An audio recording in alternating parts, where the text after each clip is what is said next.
Hello everyone.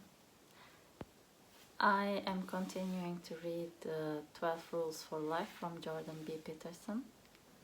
And today I have read the rule 9, which is assume that the person you are listening to might know something you don't.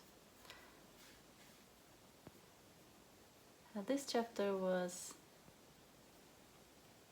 quite easy to understand. It was something that I knew and I believed in. I experienced myself. I'm teaching it and practicing it. It's all about,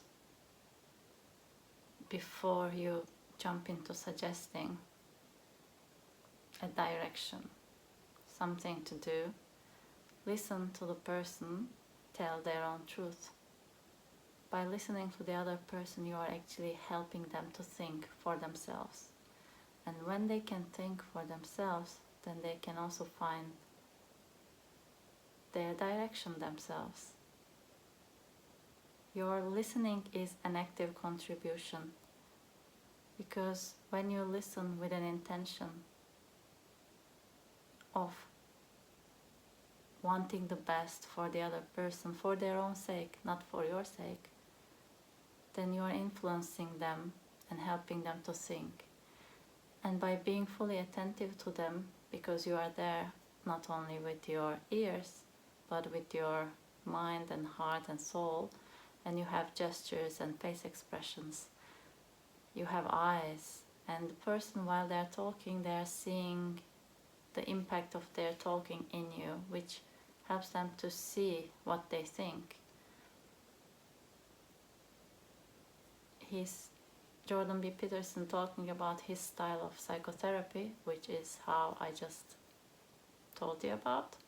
It's about listening, and that type of listening is not easy, because it requires you to really think the thoughts of the other person, which might make you change what you think.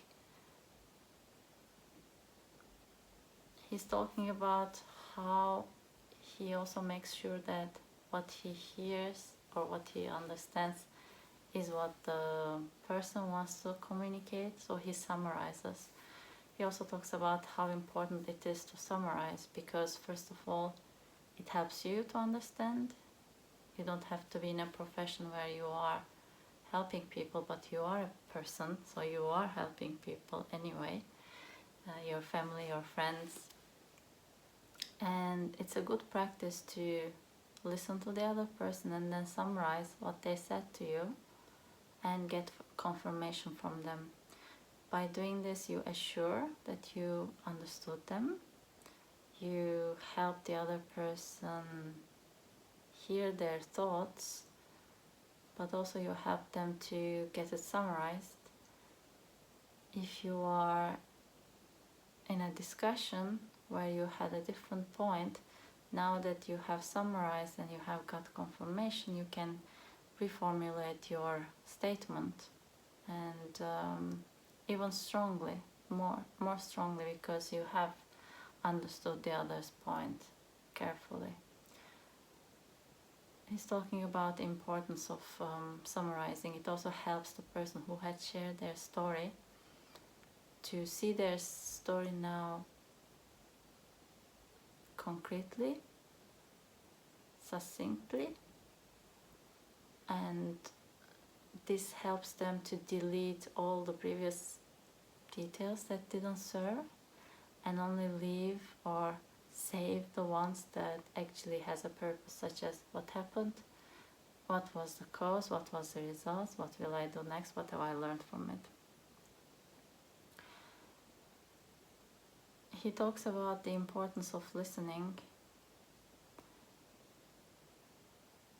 because it's a way of thinking.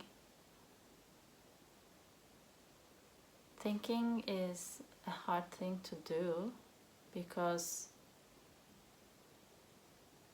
it's a conversation.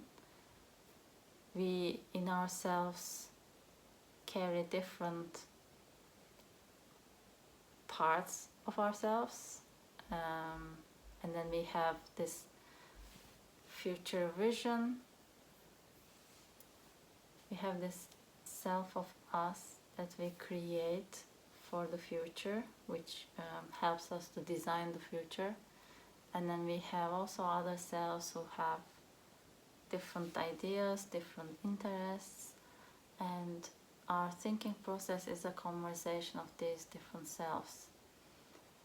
And they have a dialogue, they try to understand each other, and out of this comes for you a resolution. So this thinking process is quite difficult to do it alone. And while he was describing, I thought actually writing is a great way to do it, so you can dialogue with yourself. But because it's so difficult, actually we do this through speaking. And to be able to do this speaking, we need someone listening. When you need to think, then you can get the help of a listener. And then when you are the listener, then you are helping someone to think. That's why I also love coaching, because it's about igniting the thoughts of the other person and supporting their thinking. He, in this chapter, talks about all the other ways of communication that is not actually transformational as a pure thinking would be. And I really like this, how he described this different kind of communication. And to me, I think I'm guilty of sometimes this power fight he talks about, when the purpose of the conversation is to find out who is more interesting. You listen to the other person and then you add your own more interesting idea. And I think I have done it multiple times. I feel tempted to do it, even though I'm not aware of my intention to be more interesting. I feel the urge to share the more interesting thing. And I also thought about the moments where I felt bored in conversations. He says, if you are bored in a conversation, then you are probably not listening fully. And I think you might be right. Overall, I knew listening was important. I practiced listening. Moving forward, I will pay even more attention when I'm listening. I will practice summarizing what I'm hearing in terms of the opinion, feelings, and get confirmation from the other person. And also use dialogue for my own thinking, really practicing this writing more. So that was rule 9. Assume that the person you are listening might know something you don't. We are continuing with rule 10 tomorrow, and it's not so much left till 12. It's been an interesting read. Looking forward to talking to you in the next rule. Take care.